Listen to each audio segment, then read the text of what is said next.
Thank you all very much for coming. Welcome. This event is hosted as part of the Corporate University Project at the Chicago Center for Contemporary Theory, or 3CT. Before introducing our speaker for today, I'd like to thank Anna Searle-Jones and Ryan Echolt at 3CT, as well as Delaney Wallace, our student assistant, for their help in organizing today's event. Our speaker for today comes to us all the way from Paris. Jonathan Levy is full professor at the Center for History at Sciences Po, a historian of the United States, of capitalism, and of the economy. Levy is the author of 3 books that have made and will continue to make important contributions to these fields. His first book, Freaks of Fortune, The Emerging World of Capitalism and Risk in America, Harvard University Press, 2012, won so many prizes that it would be obscene for me to list them all here. He followed that book with an ambitious account of the coevolution of capitalism and social life in the United States, Ages of American Capitalism, A History of the United States, Random House, 2021, and his most recent book, published today by Princeton University Press, The Real Economy, History and Theory, proposes a new theory of the economy that refuses both the methodological fixations of contemporary economists, as well as the reflexive criticisms of critics of economics who have failed to offer their own visions of the economy. Of course, John is also no stranger to the University of Chicago. He received his PhD from the History Department in 2008, and before his arrival at Sciences Po was the James Westfall Thompson Professor of History and Social Thought and faculty director of the undergraduate program in Law, Letters, and Society. Perhaps most importantly, John was a fellow at 3CT, where he has been a significant contributor to our project on the Corporate University and remains a co-editor of the journal Critical Historical Studies, published by the University of Chicago Press. Please join me in congratulating John on the publication of his new book and welcoming him for today's lecture, The Real Economy, Veblen's University Politics.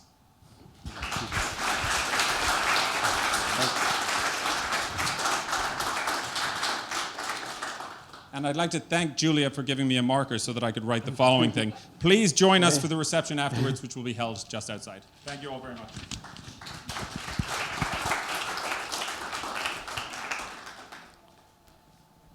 Well, good afternoon, good evening. Thank you very much for the introduction. Thank you to everyone at 3CT for organizing this event. Thank you for coming. I'm touched. I look out, I see former teachers of mine, I see colleagues, friends, graduate students, undergraduate students. It really means a lot for you all to be here.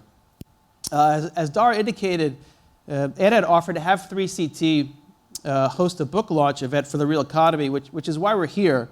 But I demanded, I think it's fair to say, that we do it through the Corporate University series, which is fitting because attending that series over the past few years helped me finish the book, including by writing the last chapter, for which I'm going to draw from today in my remarks. So just a few words about the real economy before turning to a second issue, the topic of Thorstein Veblen at the Corporate University. So let this swan song kill 2 birds with one stone. So what is the economy really? We don't know. And you'd think economists could tell you, but they can't. In fact, they don't want to. For some time, the core of the discipline of economics has been preoccupied with methods, presenting their methods successfully as the gold standard for social science. As Chicago professor Ronald Coase, a Nobel Prize winner in economics for its application to law, wrote in 1988, quote, "Economists have no subject matter. What has been developed is an approach divorced from subject matter." And that approach has surely evolved since 1988, but the privileging of method over subject in economics has remained. And therefore, the so-called imperialism of economics across subject matters. So economics has no subject. And meanwhile, scholars across disciplines, either seeking to appropriate economist methods or critical of those methods, have been so focused on doing either that they've failed to articulate an alternative conception of the economy, with the result being that we have no adequate conceptualization of the economy today. And in fact, there's little attempt at one. So this book, The Real Economy, tries to articulate one plausible theory of the economy, open to study from a variety of disciplines and methods. And I won't belabor what that theory is. You could read the book. If you do, you'll see the first half is preoccupied with phenomena long excluded by economics, because economists' preferred methods struggle to get analytical traction on them. So core economic theory has not always but often excluded money, uncertainty, preferences that derive from social contexts and that change, altruistic or other regarding motivations, self-deception, irrationality, or sovereignty. So if you exclude all that, you can mathematically model a so-called real economy that's axiomatically coherent but excludes from consideration a lot of what I think any person on the street would quite rightly consider to be part of the economy, whatever the economy is. So the book first works back to a theory of the economy from the standpoint of all those excluded phenomena, and then the second part tries to offer its own conception of the real economy, which can hopefully then incorporate both those phenomena, but also those that economics has made great sense of, like, say, market exchange or rational self-interest. I mean, they do exist, they do matter. So my critique of economics is not so much that it's incorrect, but that it's incomplete. Now, another goal of the book is to make the case that there are literary traditions in economic theorizing. There is an economics out there that non-economists, typically critical of, if not dismissive of economics, might benefit from engaging, whether they're historians, which is my home discipline, political theorists, I see some in the room, anthropologists, sociologists, philosophers, sort of down the line in the social sciences and humanities. And here, sort of two heroes in the book, John Maynard Keynes and Thorstein Veblen. I think we still have not understood what Veblen had to teach us. Okay, so let me talk about Veblen. When the University of Chicago opened its doors in 1892, President William Rainey Harper hired Cornell's J. Lawrence Laughlin to be the first chair of its Department of Political Economy, and Laughlin brought with him his graduate student from Cornell, Thorstein Veblen. Veblen earned his PhD from Cornell while a graduate fellow at Chicago and became, in 1892, an entry-level reader on the faculty. So from that moment until Veblen would depart for Stanford in 1906, his mission, shared by many of his contemporaries, was to create at Chicago a new academic discipline called economics to supersede a prior intellectual formation, political economy. Veblen's agenda, which was motivated by philosophical pragmatism, he earned his first PhD in philosophy, which he begun at Hopkins with classmate John Dewey, though he completed it at Yale. His first PhD was a thesis on Kant's critique of judgment. So his agenda is motivated by philosophical pragmatism and also evolutionary approaches to social science. So the agenda is methodological. But equally, Veblen sought to fix in the new discipline of economic science a subject, or what Veblen called the economy, or more typically, the economic process. Now, Veblen's experience of the University of Chicago and his commentary on its new institutional type for the private U.S. research university was a recent creation of the late 19th century, can lead us to Veblen's theory of the economy. You know, Veblen was obsessed, I think it's the right word, he was obsessed with the question of whether, or to what degree, the modern research university was economic in character, or was it a cultural institution, a nonprofit outside of a capitalist economy? So in the economy or out? And Veblen's answer was yes and no. Yes and no. At Chicago, not long after Veblen arrived, came along his old philosophy classmate from Hopkins, John Dewey. Dewey soon wrote in a letter to his wife, "I fear that Chicago University is a capitalist institution." Okay, I fear this kind of innocence among Chicago's faculty drove Veblen nuts.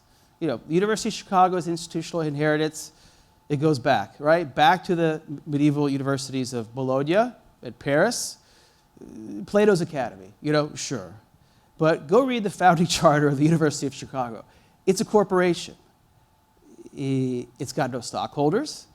It's devised to earn a tax exemption for fulfilling a nonprofit purpose, which is education.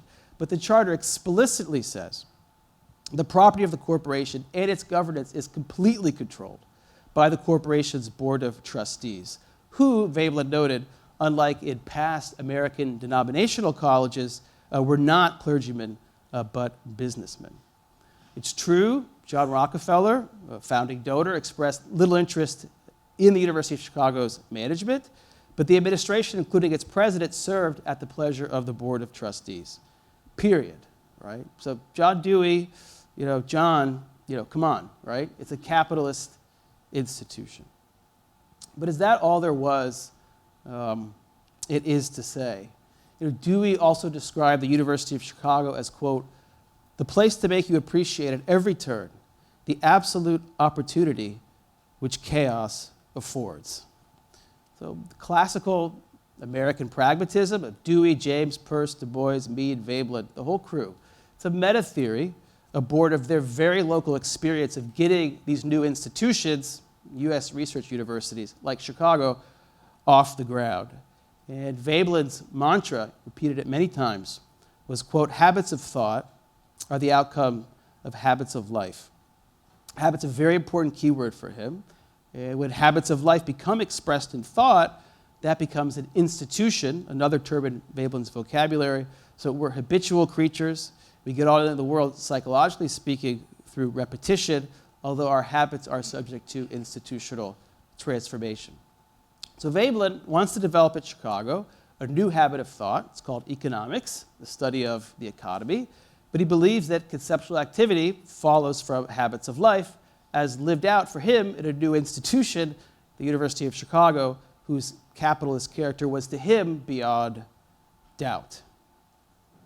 Now, because of the charter and because of President Harper's attempt to bring business principles into the governance of the University of Chicago, which Harper, the president, boasted of in an article he wrote called The Business Side of a University. Now, this all started actually for Veblen in a dispute over his salary. So to recruit star faculty, Harper paid select senior professors to recruit them, big salaries. But then to encourage faculty research and publication, Harper created 7 different faculty ranks, and he personally negotiated annual contracts with all faculty members. So there's no tenure yet. So the University of Chicago has extreme disparities in pay among faculty.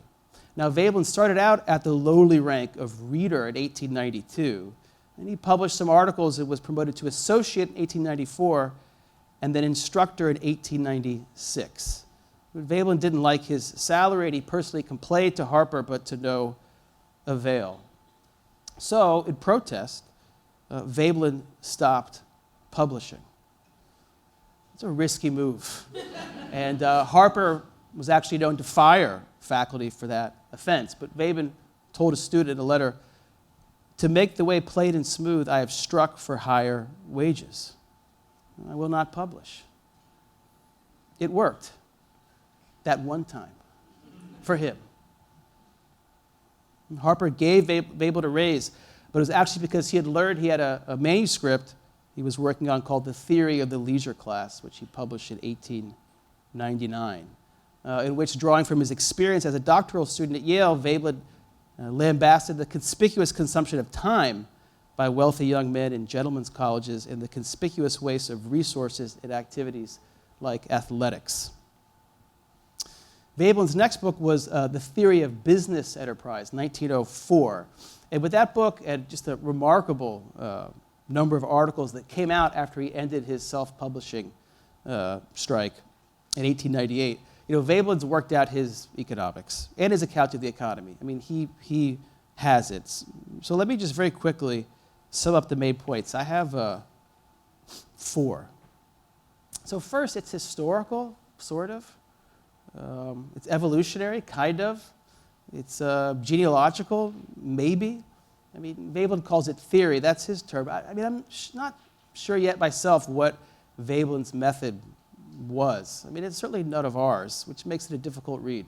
There was a Veblen reading group here that meets on Mondays. They're on the case. Email Daniel Birdfitter or Nick Johnson if you want to join. Veblen stipulated that human cultures are subject to evolutionary logics, subject to duration and variation, then subject to historical institutional transformation. So for instance, one building block of his theory of the economy is the ownership of wealth through the institution of property. So how did that come about? Veblen theorized it was the result of a transition from a barbaric to a civilized era of history, by which civilization legitimated or moralized a prior era of barbaric predation, dispossession, and exclusion through the institution of property. So he thinks first communities transitioned from hunting and gathering to sedentarism by justifying the exclusionary possession and storage of wealth over time. So to Veblen, the economy starts, it's a kind of recursive founding act over and over in the storage of wealth, of stocks of wealth over time. So it's not market exchange. Not markets, not labor, not production, but the storage or accumulation, if you like, of wealth. The genealogy here goes back, for him, therefore, to the granaries of the first great sedentary ancient civilizations. And despite much transformation since, Veblen sees a continuity up through the capital, or the stored stock of wealth in capitalism. So capitalism carries forward a barbarism, or a continuity through the legal personality of the corporation. University of Chicago, he noted, it's a legal person, it accumulates wealth, private property, into perpetuity long after we are all gone. So Veblen literally believes that private property is a barbaric institution, haunting modern civilization. And so, for that matter, was the subordination of women, as Veblen expounded in his article, The Barbarian Status of Women. Okay, second pillar of the economy after ownership of wealth is habits of employment. Now, habits pair with evolutionary-based instincts. So Veblen has these instinct-habit complexes. The key here was an instinct of workmanship, which paired with industrial employments. Workmanship meaning the shaping and guiding of material things and processes. So basically tools and building things. So human beings do this, all evidence suggests, and you can't stop them. Now, in modern times, since the Industrial Revolution, the instinct of workmanship was guided by, quote, the metaphysical assumptions of modern material science. Okay, Veblen sees, by contrast, another instinct-habit complex in the economy called pecuniary employments, having nothing to do with material things and processes, including production, but rather with monetary valuation and business profit-making. So this is capitalism. So pecuniary employments are capitalist, linked back to wealth ownership via capital. So that's property. It's barbaric, right? So the instinct that pairs with pecuniary employments is not workmanship, but rather predation. So we have workmanship, industrial employments over here, and we have predation and pecuniary employments over here, and those are the two dimensions of Veblen's economy. And Veblen sees predation, that's his word, occurring to some degree, in all business traffic on the pecuniary side of the economy. The market exchange of goods and services, including labor, the corporate business of bankruptcy and receiverships, the device of limited liability, monopolistic coalitions, mass advertising, the business services of law, accountancy, all of it being, quote, the institutional furniture of peaceable and orderly exploitation. Okay, fourth and lastly, here, stepping outside the economy but relevant to it, Veblen emphasized the power of emulation in modern social life. So this is a general modern social logic, and from this basis, Veblen made his sharpest critique of neoclassical economics, as we still know it today, as he first branded it, but also Marxist economics. Veblen holds both neoclassical and Marxist economics wrongly erected themselves upon an assumption of market competition. Market competition being a premise of both their axiomatic theories of value, whether marginalist in the case of neoclassical, or labor for Marx or other classical political economists, including, say, Adam Smith. Veblen holds a great deal of economic conduct, whether it's consumption habits, investment practices, market exchanges, what's happening in the workplace, is not best interpreted as following a logic of competition, but rather emulation. Okay, there's some market competition out there, yes. But there's much more emulation or activities that purport to be competitive, or even experienced subjectively as competitive, but are actually much more so, objectively speaking, emulative. And in life, emulation can be a good thing. Who doesn't need a role model? But Veblen held that emulation on the pecuniary side of the economy more often than not led to the opposite of what competition purports to lead to, which is efficiency in production. So efficiency on the industrial workmanship side of the economy, workers who know their crafts, engineers building, steam engines, they're efficient. But on the pecuniary side of the economy, a lot of emulative activity is wasteful and makes no sense. It's completely irrational when transposed from for-profit institutions into other institutional contexts. So maybe you can see where this is going in terms of Veblen's analysis of the university. But maybe just let me say, why care, right? Who cares about Veblen's theory of the economy? It's got a lot of problems. It's got ad hoc appeals to evolution. Stuff in it is, just plainly wrong, confused. Veblen to boot wrote a few, terribly racist articles. Well, let me say this, which is kind of a bold statement. I don't say this in the book because, I'd be accused of being crazy, and maybe I am. But nonetheless, I think that by the end of the 21st century, looking back, like the existing social science disciplines, are not going to exist. Sociology, sorry, anthropology, political science, definitely. Even economics. These are 20th century, really post-1945 intellectual formations that I think are fast becoming obsolete. I said it would be a bold statement.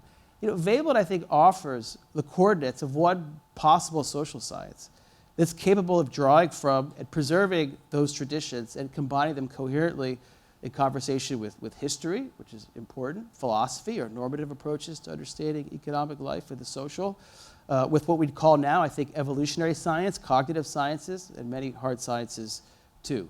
So if you want to do what I think is unavoidable in the social sciences today, which is essentially kind of start over again from scratch, Veblen can help as a starting point, right? As a starting point. Well, regardless of that, by having pointed to emulative activities that make no sense when transposed across institutional context, we're ready to pivot to how Veblen worked out his conception of the economy with respect to universities in a book he devoted to that topic called The Higher Learning. It's published in 1919. Now, writing The Higher Learning cost Veblen his job. As he wrote in a letter to a colleague, I had with me left over from the manuscript of the book on business enterprise a somewhat long chapter which offered an analysis of the workings of business enterprise in the administration of a university. This chapter I proposed to publish as a separate small volume, and in the search for a publisher, the manuscript came into the hands of the president of the University of Chicago, who was not pleased. President Harper wrote to Veblen, quote, "You need look for no recognition or advancement at the University of Chicago, but may be dropped whenever it can be done without inconvenience." Harper used the excuse of a rumored extramarital affair to push Veblen out, and Veblen resigned from Chicago after he found a job at Stanford in 1906, where Veblen would be fired again, this time for an affair he did have. And Veblen's academic career then went into a tailspin, but that's another story. All right, so what does Veblen say in the higher learning? Well, he starts with this simple point. The U.S. Research University must be understood as a corporate establishment controlled by businessmen. And in this respect, as actually Veblen's contemporary, Max Weber, also pointed out, the U.S. Research University is a different animal from the German Research University that inspired it and with which it was often compared at its founding. Veblen's second point, however, is, quote, the university is a corporation of learning, disinterested and dispassionate. This is because the profitless quest for knowledge has come to be the highest and ulterior aim of all modern culture. Really? Why did the profitless quest for knowledge come to be the highest and ulterior aim of modern culture? Well, we get another evolutionary instinct, institutional habit pairing. And it is kind of ad hoc, but give it a chance. Veblen's really tried to figure out what it is that we're all doing here when we do it relative to what everyone else outside the university is doing when they go to work. Right? This instinct is idle curiosity manifesting in the habit of higher learning, another kind of employment distinguishable from the core industrial and pecuniary employments that comprise Veblen's concept of the economy. Veblen's genealogy here, sketchy. It's kind of an unintended consequence of secularization. It's a weird chance deviation out of denominational colleges.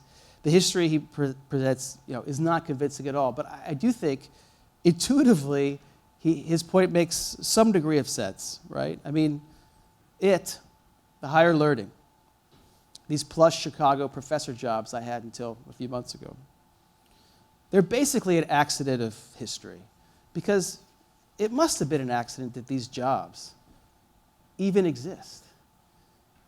Yet they obviously do. And the lights are somehow still on, at least for now. Let me note a move that Veblen didn't make, right? He does not fold the higher learning into workmanship. True university research has crucial knock-on implications for the application of science to industry and business. Idle curiosity, it's a lot closer to workmanship, which is good, than pecuniary predation, which is bad. But workmanship is ends-oriented, it's purposive, it comes out of using tools. So is pecuniary employment ends-oriented, with the end being achieving a monetary profit. The higher learning concerns, quote, the pursuit of knowledge for its own ideal sake, and therefore the habit is born from an evolutionary instinct of idle curiosity with no purposive end in view. Therefore, a, quote, margin of free hand and free time are the first and abiding requisites of scholarly and scientific work. However, the refuge for the unique kind of work and activity this poses, the refuge is a corporation controlled by businessmen who can't help but apply business principles to it, right? They can't help it, right? It's their habit. So how this struggle between higher learning and business traffic, between idle curiosity and pecuniary values plays out is going to come down to, Veblen says, two issues. First, what he calls, it's a strange term, notoriety, and the second is the moral ordeal of the academic executive. Okay, so notoriety first. It takes us back to emulation. So in the theory of business enterprise, Veblen argued that modern capitalist business corporations are dependent upon capital and credit markets to be going concerns, and that often the conspicuous display of business principles in their management mattered much, for their ongoing access to outside capital and credit than their actual profit making. So take a business principle, cutting costs, right? Just cut them. right? Cut them. In business, you can actually cut costs. Or you could say you're doing it and not do it at all. That's fraud. Or there's this third option. You can simulate doing it. You can fill out some spreadsheets. You could hold some meetings about how you want to cut costs, right? You'd like to cut costs. You don't like costs. And as long as the creditor investor you are relying on thinks you're actually doing it, even if you're just simulating doing it, for now, you've done it, right? You're a going concern. So Veblen says there are businesses actually striving to reduce the cost of production so that in real market competition, which does exist, just like the economics textbooks say, they can sell a product at a higher profit. But in the real economy, there's a lot, this is Veblen's word, of simulation, right? And simulation being a different analytic than neoclassical economics' preoccupation with principal-agent market problems and contracting, or a kind of Weberian bureaucratic rationality analytic. Now, if you seek to apply business principles to a university, which is dedicated not to the end of profit, but to an end with no end, the idle curiosity of higher learning, simulation is often the best you can do, because it's not a real business. So it's true, a university has a budget, it has costs, it has revenues, it must pay its employees, its bills. That's all real, and maybe you want to appropriate business principles like accounting to do that well, but you need to modify them appropriately given the different kind of institutional context at hand. And the danger, Veblen wrote, was that, quote, business principles and academic policy come to mean chiefly the principles of reputable publicity. Because simulation for an outside, sometimes even an internal audience, sometimes even for a self-audience, you're performing it. But how does your audience, even you yourself, know that you're doing it? And therefore, notoriety. So Veblen predicts, these are tendencies, and it was a prediction. President Harper got pissed when Veblen wrote all this, and he thought Veblen was coming after him, and to some degree he was. But the higher learning does not mention Harper by name. It doesn't mention the University of Chicago by name. It had been a much better read if it had. In fact, because Veblen feared that the book would be connected with Harper in Chicago, he held back publication of the higher learning for 13 years after Harper's untimely death, out of respect, even though Harper had fired him in violation of any possible definition of academic freedom. So the higher learning is not a description of the University of Chicago circa 1904. It's an account of the likely kind of structural pressures on all university administrations in the future, given the kind of institutional setup that was the private, wealthy U.S. research university. So Veblen predicted a tendency towards, first, quote, dedication to a convincing visible success, a tactful and effectual performance of efficiency, reflected in uninterrupted growth in size and other tangible but irrelevant quantitative features. Second, the mindless imposition of for-profit corporate accounting practices, corporate accounting being the greatest genre in the history of American fiction, far surpassing in imagination and creativity, either poetry or novel writing. Third, a competitive race to accumulate the largest endowments for conspicuous display. A perfect expression of something that Veblen, is sort of set up to explain. Fourth, resources given to hiring star professors with marketable reputations from peer universities who are by outward criteria, quote, productive from the, quote, standpoint of the counting house, leading to the publication of a lot of bad, unnecessary, and redundant research, which nonetheless can be, quote, statistically ascertained and held up by university administrators through a marketable illusion of a magnitude and visible success. Fifth, a tendency towards unnecessary expenditure on conspicuous extensions of facilities, buildings, assembly halls, dorms, museums, athletic facilities, including the hiring of famous and expensive architects to putatively distinguish campuses from one another, but due to the emulative dynamic, universities all at the end basically looking exactly the same. Six, there'd be endless wasteful duplication. For a simulating competitive enterprise, say Chicago and Northwestern's economics departments can't collaborate and support one another.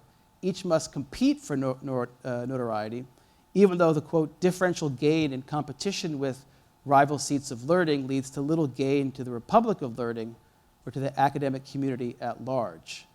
It's a gain only in marketable illusions, not in serviceability for the ends of learning or for any other avowed or avowable end sought by universities.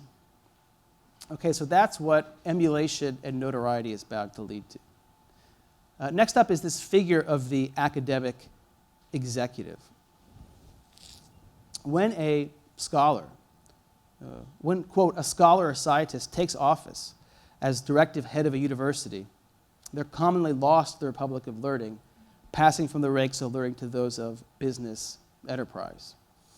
Now, according to business principles, the president must be aided by a large administrative staff.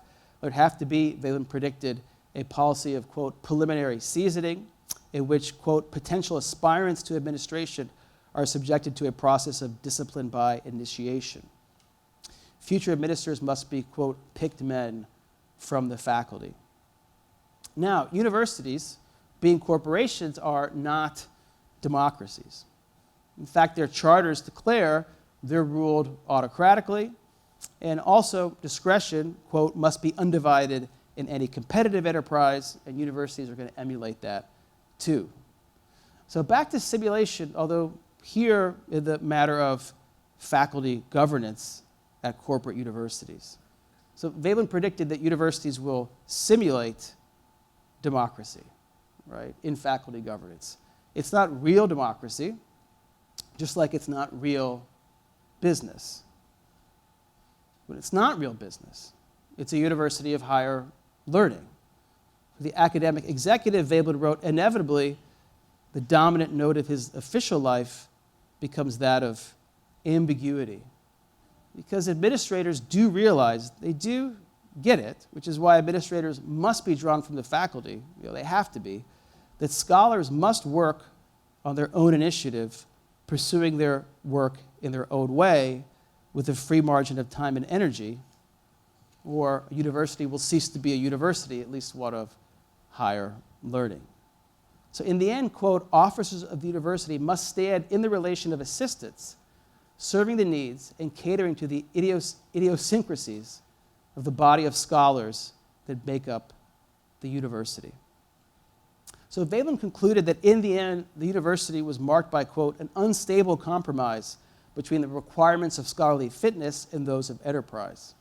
The university was a tangle of ambiguities, unsettled ethics, a tangle of ambiguities visible upon the heavy brow of high-ranking academic administrators subject in their position to tremendous moral wear and tear. So Veblen actually sympathized greatly with the plight of academic administrators, kind of ethically caught up with all these competing forces, including President Harper, who Veblen truly did admire for creating a great university. I mean, Veblen loathed Yale at Stanford, but he admired very much the University of Chicago. All right, let me conclude, or let me move towards a conclusion by saying just a few words in light of this analysis about Veblen's approach to the title of my remarks, which was University Politics. Okay, well, given Veblen's opposition to the application of business principles, you'd think he would advocate opposing them, including by advocating for greater faculty voice in university governance.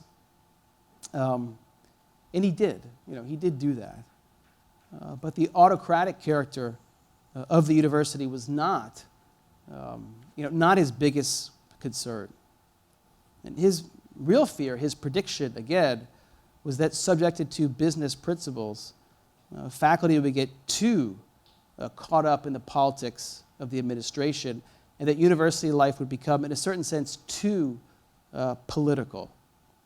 It has nothing to do with neutrality or debates over that. This is a sort of different set of issues that have to do actually with much more banal concerns. Seemingly banal, but not. It actually has to do with idle curiosity as a habit, and also time.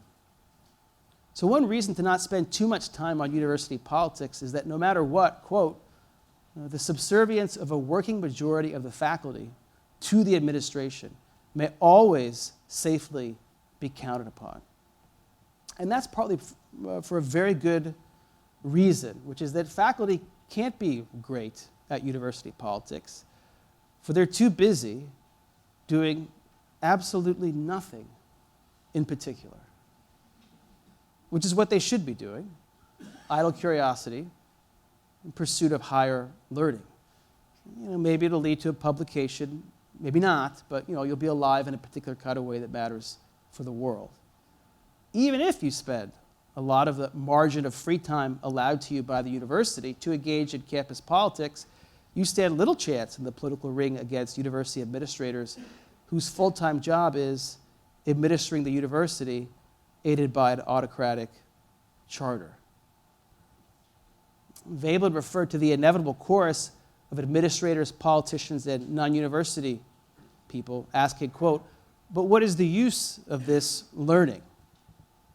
And the men who speak for learning, and even the scholars occupied with the humanities, are at pains to find some colorable answer that shall satisfy the worldly wise that this learning for which they speak is in some way useful for pecuniary gain. Veblen's response to the question, what is the use of this learning, was, what is the use of a baby? Well, in the past, he notes, a child was, quote, in a way, an article of equipment for the upkeep of the family and its prestige, and more remotely for the support of the sovereign. But the world had reached a point where a child born is not rated as a means, but as an end, which to him was a great moral achievement. And Veblen went on, idle curiosity is closely related to the aptitude for play. And noted the aptitude for play, as well as the functioning of idle curiosity, seems peculiarly lively in the young, which to him was one reason why a university needed not only professors, but also students. So his point, basically, is that the higher learning, all of this, is supposed to be fun, right? And the university exists foremost to cultivate and shelter the aptitude for intellectual play among adults. If the faculty stop doing that, or don't do enough of it, because they have to fill out too many forms to simulate cost cutting, or attend too many meetings, even meetings called by themselves, to save the university ceases to exist. Right? So like administrators, faculty too should feel a, quote, moral wear and tear, a sense of strain on the job about what to do at, say, 2 p.m. on a Wednesday. Do I, prepare for class? Do I sign a petition? Or do I engage in some idle curiosity, right? So that feeling of strain means you're doing the job right. Now, idle curiosity must be protected as a habit, right? As an everyday habit, also for political reasons having to do with, or having to go beyond the university setting. No single factor, Veblen wrote in the Theory of Business Enterprise, in the cultural situation has importance equal to that of the businessman and his work, yet this full dominion of business enterprise is necessarily a transitory dominion. Business principles cannot win in the long run. When distrust of business principles rises to such a pitch as to become intolerant of all pecuniary institutions, it leads to a demand for the abrogation of property rights rather than a limitation of them. It is spoken of as socialism. Veblen's workhorse class that he taught at Chicago was a class called Theories of Socialism. And so where Veblen theorized would socialism come from? Now, being very respectful of workmanship, Veblen supported the labor union movement, including at universities when it emerged. But one reason Veblen was skeptical of Second International Marxism was that he was doubtful that socialism would ever emerge from the industrial proletariat, workers with little free time at work for anything, being dominated by bosses and machines, and whose leisure time, such as it existed, was always threatened by the emulative dynamic of conspicuous consumption under capitalism. So business principles, their simulation, can run amok in the university with real consequences, but university professors, just aren't dominated like that. I mean, Veblen holds. I mean, they're just simply not. Veblen actually believed, the university, the higher learning, believed in it so much, he thought it was one place, a crucial place, where a post-capitalist, truly non-barbaric form of economic life could emerge if it ever would. Because the university's not completely outside the real economy, given its accumulations of wealth and private property and its fraught relationship to pecuniary and industrial forms of economic conduct. So from the university, from the habit of idle curiosity, having a margin of free time, a free hand during the workday, new habits of economic life, as well as new habits of thought about the economy, not only about what the economy really is, but what it really could be, what it really should be, might come forth. Now, Veblen decided to publish the higher learning 13 years, as I mentioned, after Harper's death, because of the outbreak of total war in Europe, because of World War I. In the future, he wrote to the new preface to a book he had written many years ago. He noted it was going to be socialism or barbarism.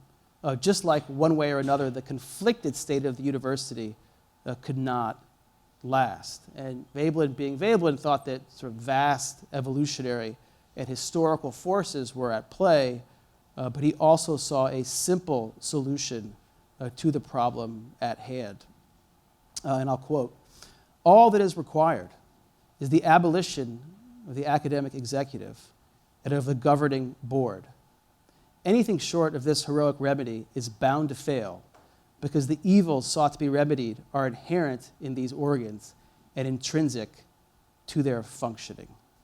So if there was any one passage in the higher learning that cost Veblen his job at the University of Chicago, surely that was it. Okay, so I'll stop there. Thanks for your attention. And I went on for too long, but maybe we have some time for a few questions. Thank you.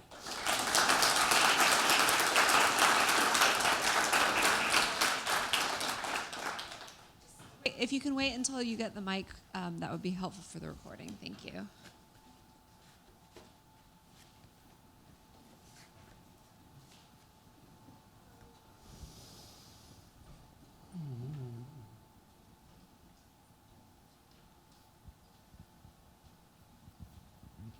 Joe Dishman.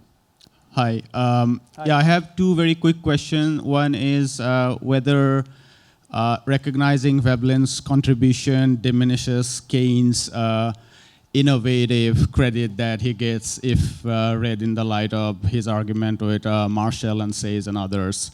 And the second question is, given Veblen was a critical theorist who didn't like or who had normative values distinguishing workmanship, industry, as opposed to speculation, monetary, etc. What was his politics with regards to the agent of change that he thought perhaps would bring positive change? It was not working class, definitely. What was it? Good. So on the question of Veblen and Keynes, I mean, Keynes is much more inside of neoclassical economics. I mean, he's trained by Marshall. He was a founding father of neoclassical economics. And I think Keynes, in some ways thinks thoughts that can be thought outside of its context, but also helpfully inside of it, but he's just sort of much more a part of it. Whereas Veblen, he's outside of it, kind of completely. And therefore, I mean, his economics are much less legible from someone coming from a neoclassical perspective. And I think that their thought, in many respects, is compatible. Sometimes it's nice to think critically inside of the neoclassical paradigm. Sometimes it's nice to think outside of it, and both offer different opportunities. The question on the agent of change is a good one. I mean, where Veblen ends up, and what he's most known for, is sort of engineers. He bombs out of academia. After Stanford, he teaches in the business school at Missouri, which saddened him deeply, as you could probably imagine. He ends up in New York. He teaches in the New School for Social Research, but he's kind of a fringe figure in academia. But he's a significant public intellectual. He says, look, we need to have Soviets of engineers who will kind of control production and maximize welfare coming out of the economy. So he gets there, but and people write about that, and they're right to emphasize it. But actually, his first agent of change is the university. I mean, before he gets there, he actually thinks that the university is a unique institutional space that has this fraught relationship to the economy, which is capable of transforming it. You have to read the higher learning, to kind of get that. But before he left the academia, he actually, really believed greatly in the capacity of institutional transformation to come out of the university. Yeah. The question here. I can repeat it. I'll repeat it. Yeah. Yeah. Thanks for your presentation. I've had a lot of personal interest in data for quite some time now. So yeah, and I appreciate you referring to the engineers and the Soviet of engineers. I think it was just roughly 1921 he published an essay on engineers and the price system. Yeah. At the beginning of your talk, you referred to kind of the incompleteness of economics, and you mentioned, among other topics, it's missing money. I found Veblen's criticism of the price system to be quite interesting. He referred to the potentiality of having series of engineers who get to decide, sort of based upon mathematics or other principles, how goods should be distributed. I'm just curious, given the broader context of your book and what you're trying to supply to your audience, today we're in an interesting world of information, technology, data science, AI. All of these things are beginning to find their way into our common business practices. So, for the sake of time, I'm just curious, I see some kind of odd potential for the impact of engineering on everyday practices. I didn't know if there's any kind of way you could address that or your thoughts.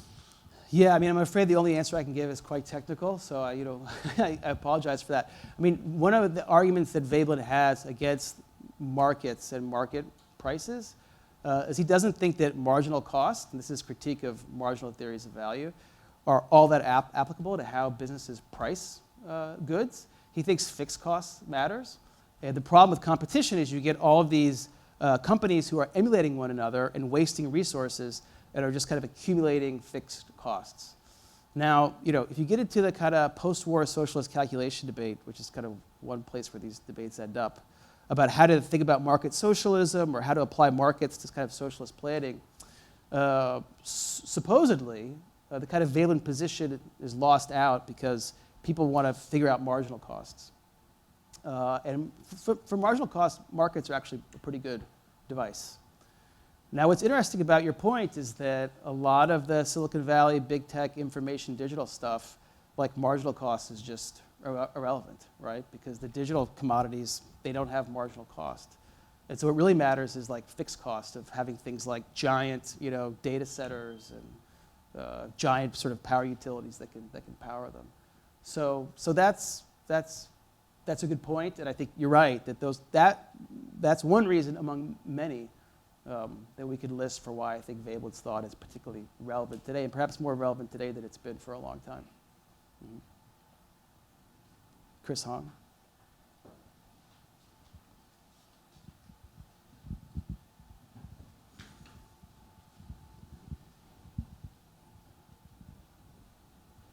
Yeah, thanks, John. Following up on that point about Veblen's kind of theory of competition, or maybe anti-theory of competition, in Theory of Business Enterprise, he seems to like consolidation of firms, right?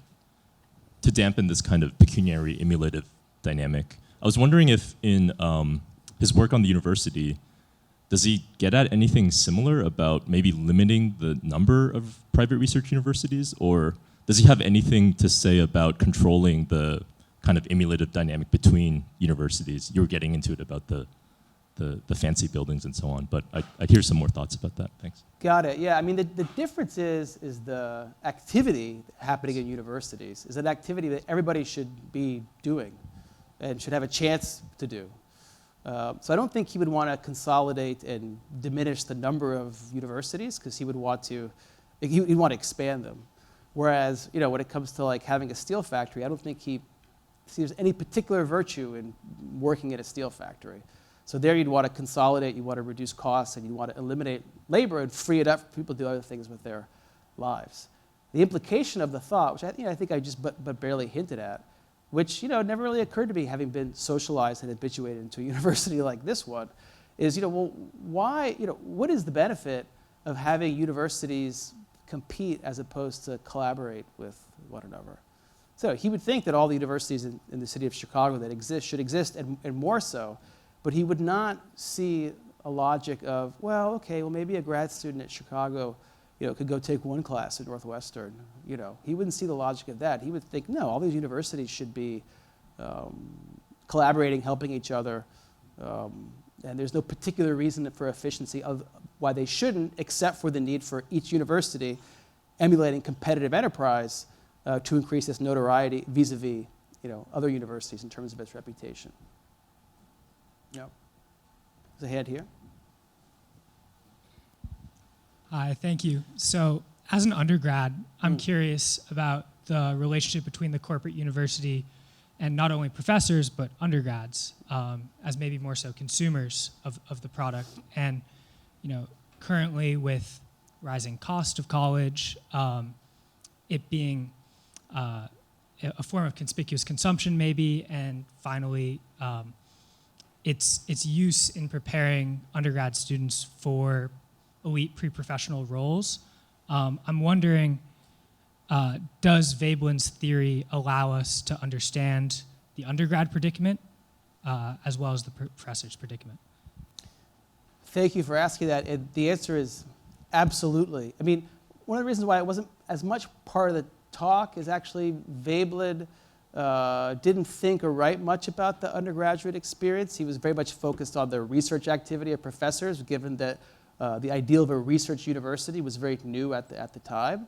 But in theory of the leisure class, you're absolutely right. I mean, there's a critique of undergraduate education as a form of conspicuous consumption, both in terms of the brand value of degrees, the value of the kind of social networking that happens at universities as opposed to the actual content of education and critical thought.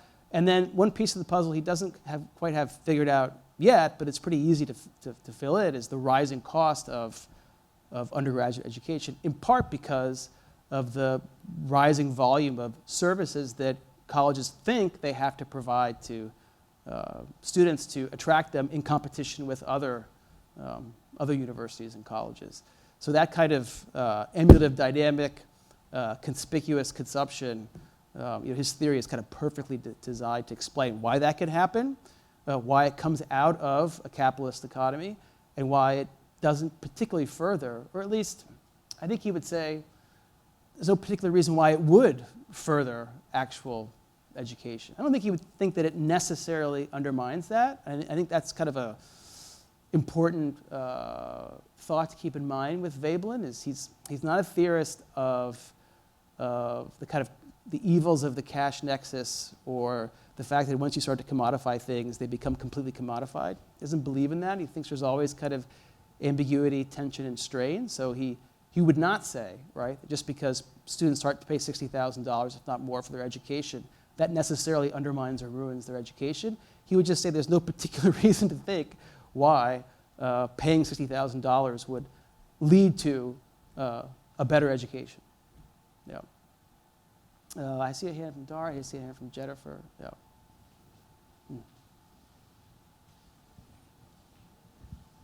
Thank you. I think that you were describing these dynamics as specific to the American university, so I wondered if you could say something about the degree to which he thought about comparisons with other university traditions, and whether the kind of research that's done there different is different, or the experience into the fund more, if it's not corporate in the same way. Yeah, I mean, so this isn't quite an answer to your question, but it gives me an opportunity to say, I mean, one of the distinctive things about Veblen among his generation is that he never went to Germany, right? So, James, Dewey, Du Bois, Mead, they all went to study at German research universities, and they came back to either earn their PhDs or to teach at American research universities, and had this very kind of Germanic sense of what a university was and what it was that they were up to. I think the fact that Veblen, almost uniquely, didn't have that experience, and the fact that he was an economist, led him to kind of think about the U.S. university existing in a very different context and being actually very different than its so-called German peers.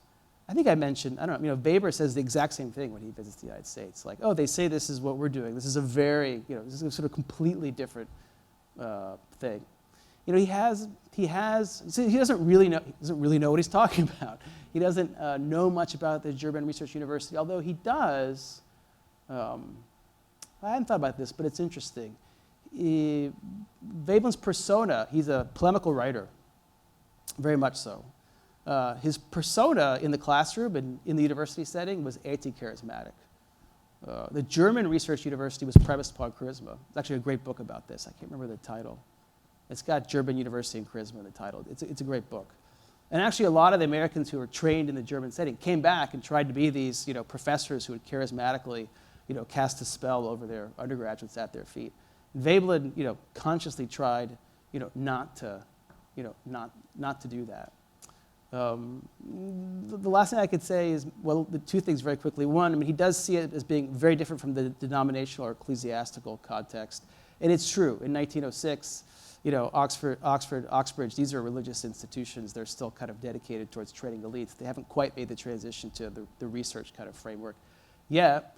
And then second, one of the things he's worried about in World War II, why he publishes the book, is he says, and he's not right yet, although he'll be right after World War II. And he's certainly right today. One of the things he's concerned about with rising U.S. hegemony in the world is that the rest of the world's universities will enter into the emulative dynamic where they'll begin to copy the U.S. Research model. And he sees real risks and threats there, even if he doesn't have particularly kind of fine-grained knowledge of what those universities actually look like or do.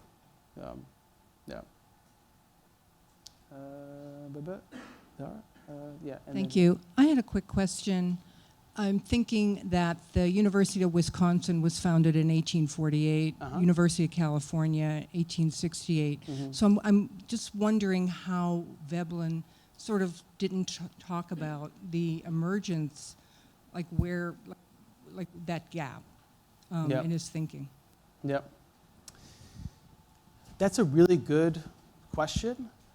He really doesn't speak at all about the land-grant colleges and universities and their kind of research trajectory as research institutions.